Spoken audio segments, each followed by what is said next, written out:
Snehal art of teaching या चॅनलवरती आपल्या सर्वांचं स्वागत आहे. विद्यार्थी मित्रांनो, बीएडचं नोंदणी जी आहे ती नोंदणी सुरू आहे. 2026चं जे रजिस्ट्रेशन आहे ते सुरू आहे. विद्यार्थी मित्रांनो, ज्या विद्यार्थ्यांना यावर्षी बीएड करायचं आहे त्या विद्यार्थ्यांसाठी हे रजिस्ट्रेशन सुरू झालेलं आहे. ज्यांनी सीईटी दिलेली आहे अशाच विद्यार्थ्यांना रजिस्ट्रेशन करता येणार आहे. विद्यार्थी मित्रांनो, मग विदाऊट रजिस्ट्रेशन आपलं हे काम चालणार आहे का? तुम्हाला प्रवेश मिळणार आहे का? अजिबात नाही. रजिस्ट्रेशन केल्याशिवाय तुम्हाला कुठेही प्रवेश मिळत नाही.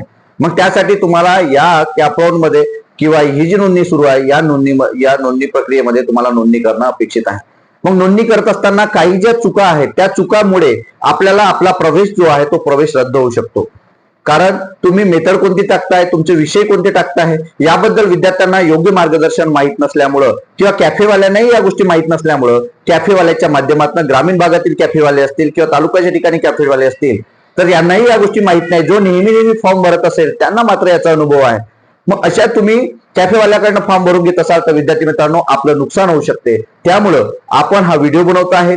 तुम्हाला योग्य मार्गदर्शन आपण करतो आहे, ज्या माध्यमातून तुम्हाला तुमचा प्रवेश आहे हा प्रवेश निश्चित करता येणार आहे. आपण आपल्या चॅनलच्या माध्यमातून सीईटी पासनं तर तुमच्या प्रवेशापासनं, तुमच्या कॅपराऊंड पासनं तर तुमची फीज असेल किंवा इतर ज्या गोष्टी असतील, राहण्या खाण्याची व्यवस्था असेल किंवा इतर शासनाच्या योजना असेल या मिळवून देण्यास इतपत आपण मार्गदर्शन तुम्हाला करतो आहे. तुम्ही जर माझ्या चॅनलला पहिल्यांदा आले असेल तर माझ्या चॅनलला सबस्क्राईब करा, जेणेकरून येणारा कोणतेही जे अपडेट असेल ते अपडेट आपण आपल्या चॅनलला कायमस्वरूपी देत असतो. विद्यार्थी मित्रांनो, माझ्याशी संपर्क साधायचा असेल तर डिस्क्रिप्शन बॉक्समध्ये दिलेली जी लिंक आहे त्यावरती जॉईन व्हा. व्हॉट्सअपची लिंक आहे, त्यावरून माझा नंबर घेऊन तुम्ही मला मेसेज करू शकता. कॉल मात्र करू नका. लक्षात घ्यायचं आहे, मेथडच्या संदर्भात सांगतोय, विषयाच्या संदर्भात 1ली ते 5वीचं शिक्षक, 6वी ते 8वीचं शिक्षक, नंतर 9वी ते 10वीचं शिक्षक आणि नंतर 11वी 12वीचं शिक्षक. आपण सर्वजण शिक्षक बनण्यासाठीच आपण काय करतोय, बीएड करतोय. मग बीएड ज्या शालेय अभ्यासक्रमामध्ये जे विषय आहेत तेच विषय घेऊन आपल्याला काय करावं लागतं, बीएड करावं लागतं. तेच विषय घेऊन आपल्याला काय करावं लागतं, ती सीटीटी किंवा टीईटी परीक्षा आपल्याला पास व्हायला लागते. मग विद्यार्थी मित्रांनो, आपण जर शालेय विषयामध्ये जे काही विषय असतील तेच विषयाचा शिक्षक बनत असेल तर तुम्हाला पदवीला सुद्धा ते विषय असणं गरजेचं आहे. मग ठरवलेलं आहे की हिंदी विषय असेल, मराठी विषय असेल, इंग्रजी विषय असेल, सामाजिक शास्त्र असतील, गृहविज्ञान असेल, संगीत असेल, शारीरिक शिक्षण असेल, कला असेल, कार्यानुभव असेल, असे जे विषय आहेत या विषयाला अनुसरून आपण ते बीएड करणं गरजेचं आहे. ती मेथड घेणं अपेक्षित आहे. ती जर तुम्ही मेथड घेत असेल तर तुम्ही त्या वर्गासाठी किंवा त्या विषयासाठी शिक्षक म्हणून बनण्यासाठी पात्र असता, अन्यथा तुम्ही पात्र असत नाही. तुम्हाला त्या ठिकाणी शिक्षक म्हणून नोकरी लागत नाही. म्हणून याचा विचार करणं गरजेचं आहे. त्यासाठी हा व्हिडिओ बनवतो आहे. विद्यार्थी 3 ब्रँच म्हणून विद्यार्थी येत असतात, एक आर्ट म्हणून, एक कॉमर्स म्हणून, एक सायन्स म्हणून. मग 3ही ब्रँचचे विद्यार्थी ते काय करत असतात, बीएड करत असतात, ग्रॅज्युएशन झालेलं असतं. ग्रॅज्युएशन मध्ये सर्वाधिक प्रमाण बीएड करणाऱ्या विद्यार्थ्यांचं कोणतं आहे, तर एक आहे आर्ट आणि दुसरा आहे सायन्स. मग आर्ट मधला विद्यार्थी काय करतो, बीएड करतो. मग त्याचे विषय ठरवलेले आहेत, वेगवेगळ्या युनिव्हर्सिटीच्या माध्यमातून वेगवेगळे ठरवलेले आहेत विषय. जसं नागपूर युनिव्हर्सिटी असेल तर तिन्ही वर्षी 6ही विषय, जे 5ही विषय किंवा 6ही विषय जे आहेत हे कॉमन असतात. पुणे युनिव्हर्सिटी सारखं काय असते, पहिल्या वर्षी वेगळं आणि नंतर दुसऱ्या वर्षापासून त्याचं स्पेशलायझेशन सुरू असते. मग इकॉनॉमिक्स असेल, पॉलिटिकल सायन्स असेल, सोशलॉजी असेल असं किंवा फिलॉसॉफी असेल, असं वेगवेगळे विषय काय असतं, स्पेशलायझेशन होत असते. सायन्सचा विद्यार्थी असेल तर त्याला फिजिक्स, केमिस्ट्री, मॅथ, कोणाला कम्प्युटर असेल, असे विविध विषय घेऊन ते काय होतात, पास होत असतात. मग सर्व विद्यार्थ्यांना, सर्व कॅटेगरीच्या विद्यार्थ्यांना किंवा सर्व 3ही फॅकल्टीच्या विद्यार्थ्यांना सांगू इच्छितो की ज्या वेळेला तुम्ही कॅप रजिस्ट्रेशन करताय किंवा नोंदणी करताय बीएडची, त्यावेळेला मात्र तुमचे कॉमन विषय सोडून त्या ठिकाणी विषय तुम्हाला टाकायचे आहेत. तेच विषय तुमची मेथड बनवून येणार आहेत. म्हणजे कोणते, तर मराठी, इंग्रजी ही कंपल्सरी विषय आहेत. हे काही स्पेशल विषय नाही.